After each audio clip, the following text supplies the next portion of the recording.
अभी अभी आए कुल लोकसभा का चौंकाने वाला सर्वे। देश की जनता ने कर दिया बड़ा खुलासा। क्या आपकी बार केंद्र में बनेगी बीजेपी की सरकार या आपकी बार केंद्र में बनेगी महागठबंधन यानी कि इंडिया की सरकार। नमस्कार और आप देख रहे हैं RLP political news. Lok Sabha opinion poll 2024 में आप सभी का हार्दिक स्वागत है। अभी अभी जनता के बीच से ये सर्वे सामने निकल कर आया। इस सर्वे में जनता ने बता दिया कि आपकी बार तीसरी बार बन पाए नरेंद्र मोदी प्रधानमंत्री या आपकी बार बन पाएंगे राहुल गांधी प्रधानमंत्री या फिर बन पाएगा अन्य दल का नेता प्रधानमंत्री। चलिए शुरू करते हैं। शुरू करने से पहले हम आपको बता देते हैं लोकसभा की 543 सीटें किसी भी पार्टी को पूर्ण बहुमत की सरकार बनाने के लिए 272 या उससे अधिक सीटें जीतने की आवश्यकता होती है। जिस पार्टी के पास केंद्र में 200 से अधिक सीटें होंगी केंद्र में वही अपनी सरकार बना पाएगा। और आप किसकी सरकार देखना चाहते हैं अब की बार अपनी राय कमेंट बॉक्स में हमें लिखकर जरूर बताएं, क्योंकि जनता की राय लोकतंत्र को मजबूत बनाने के लिए महत्वपूर्ण होती है। इसलिए अपनी कीमती राय अवश्य दें और वीडियो के अंत तक जरूर बने रहें। हम बताने जा रहे हैं किसको कितनी सीट मिलने का अनुमान है।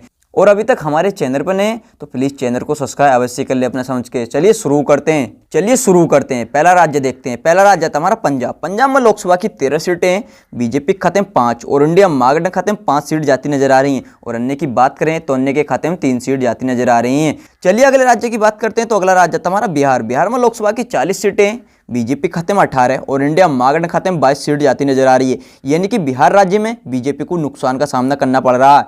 चलिए इसी के साथ अगले राज्य की बात करते हैं। तो अगला राज्य हमारा मणिपुर। मणिपुर में लोकसभा की 2 सीटें, बीजेपी खाते में 1 और इंडिया महागठबंधन खाते में 1 सीट जाती नजर आ रही है। यानी कि दोनों को मणिपुर में बराबर टक्कर का सामना करना पड़ रहा है।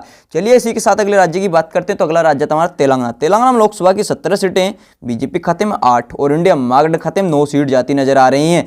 चलिए इसी के साथ अगले राज्य की बात करते हैं। तो अगला राज्य हमारा हरियाणा। हरियाणा में लोकसभा की 10 सीटें, बीजेपी खाते में 4 और इंडिया महागठबंधन खाते में 6 सीट जाती नजर आ रही हैं।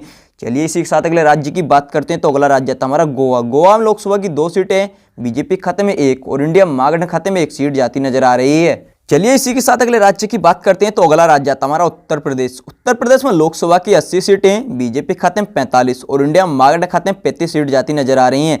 चलिए इसी के साथ अगले राज्य की बात करते हैं। तो अगला राज्य हमारा तमिलनाडु। तमिलनाडु में लोकसभा की 39 सीटें, बीजेपी खाते में 15 और इंडिया महागठबंधन खाते में 24 सीट जाती नजर आ रही है। यानी कि तमिलनाडु में बीजेपी को नुकसान का सामना करना पड़ रहा है। इस प्रकार अभी तक आपने 203 सीटों को लोकसभा की विस्तार से जाना, जिसमें कि बीजेपी खाते में 97 और इंडिया महागठबंधन खाते में 103 सीट जाती नजर आ रही है। और अन्य की बात करें तो अन्य के खाते में 3 सीट जाती नजर आ रही है। यानी कि अभी तक इंडिया महागठबंधन अपनी बढ़त बनाए चल रहा है। चलिए इसी के साथ अगले राज्य की बात करते हैं। तो अगला राज्य हमारा असम। असम में लोकसभा की 14 सीटें, बीजेपी खाते में 7 और इंडिया महागठबंधन खाते में 7 सीट जाती नजर आ रही है। यानी कि असम राज्य में दोनों को बराबर टक्कर का सामना करना पड़ रहा है। चलिए इसी के साथ अगले राज्य की बात करते हैं। तो अगला राज्य हमारा छत्तीसगढ़। छत्तीसगढ़ में लोकसभा की 11 सीटें, बीजेपी खाते में 5 और इंडिया महागठबंधन खाते में 6 सीट जाती नजर आ रही हैं। चलिए इसी के साथ अगले राज्य की बात करते हैं। तो अगला राज्य हमारा केरल। केरल में लोकसभा की 20 सीटें, बीजेपी खाते में 4 और इंडिया महागठबंधन खाते में 10 सीट जाती नजर आ रही हैं। और अन्य की बात करें तो अन्य के खाते में 6 सीट जाती नजर आ रही हैं।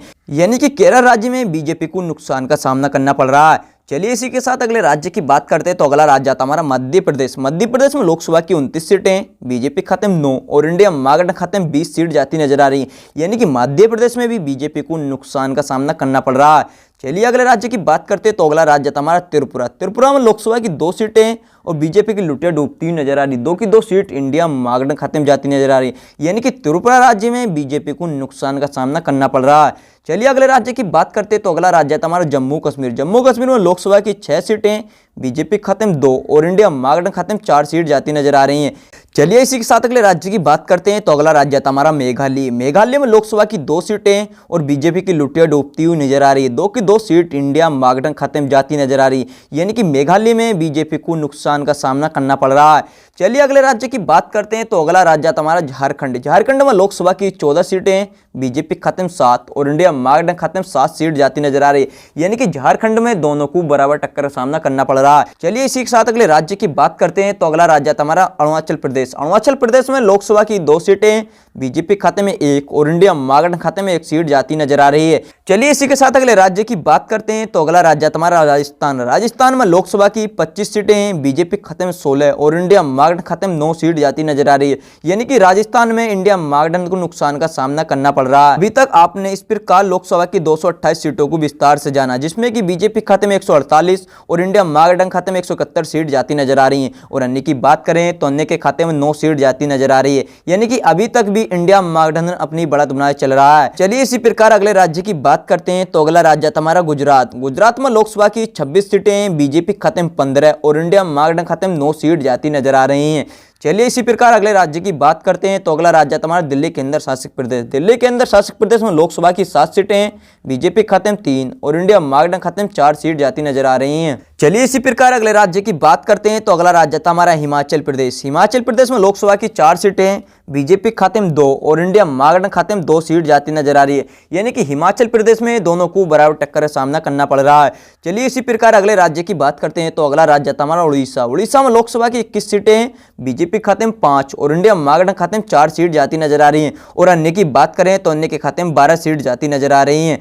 चलिए इसी प्रकार अगले राज्य की बात करते हैं। तो अगला राज्य था हमारा पश्चिम बंगाल। पश्चिम बंगाल में लोकसभा की 42 सीटें, बीजेपी खाते में 9 और इंडिया महागठबंधन खाते में 33 सीट जाती नजर आ रही है। यानी कि पश्चिम बंगाल में बीजेपी को नुकसान का सामना करना पड़ रहा है। चलिए इसी प्रकार अगले राज्य की बात करते हैं। तो अगला राज्य हमारा महाराष्ट्र। महाराष्ट्र में लोकसभा की 48 सीटें, बीजेपी खाते में 15 और इंडिया महागठबंधन खाते में 33 सीट जाती नजर आ रही है। यानी कि महाराष्ट्र में भी बीजेपी को नुकसान का सामना करना पड़ रहा है। चलिए इसी प्रकार अगले राज्य की बात करते हैं। तो अगला राज्य हमारा अन्य केंद्र शासित प्रदेश। अन्य केंद्र शासित प्रदेश में लोकसभा की 7 सीटें, बीजेपी खाते में 3 और इंडिया महागठबंधन खाते में 4 सीट जाती नजर आ रही हैं। चलिए इसी के साथ अगले राज्य की बात करते हैं। तो अगला राज्य आता हमारा आंध्र प्रदेश। आंध्र प्रदेश में लोकसभा की 25 सीटें, बीजेपी खाते में 4 और इंडिया महागठबंधन खाते में 15 सीट जाती नजर आ रही हैं। और अन्य की बात करें तो अन्य के खाते में 6 सीट जाती नजर आ रही है। यानी कि आंध्र प्रदेश में भी बीजेपी को नुकसान का सामना करना पड़ रहा है। इस प्रकार आपने लोकसभा की 543 सीटों को विस्तार से जाना, जिसमें कि बीजेपी खाते में 205 और इंडिया महागठबंधन खाते में 277 सीट जाती नजर आ रही हैं। और अन्य की बात करें तो अन्य के खाते में 61 सीट जाती नजर आ रही है। यानी कि इस ओपिनियन पोल के आधार पर कह सकते हैं अब की बार इंडिया महागठबंधन अपनी सरकार बनाने जा रहा है। और आप किसकी सरकार देखना चाहते हैं अब की बार, अपनी राय कमेंट बॉक्स में हमें लिखकर जरूर बताएं, क्योंकि जनता की राय लोकतंत्र को मजबूत बनाने के लिए महत्वपूर्ण होती है। इसलिए अपनी कीमती राय अवश्य दें। और अभी तक हमारे चैनल पर नए हैं तो प्लीज चैनल को सब्सक्राइब अवश्य कर लें अपना समझ के। धन्यवाद।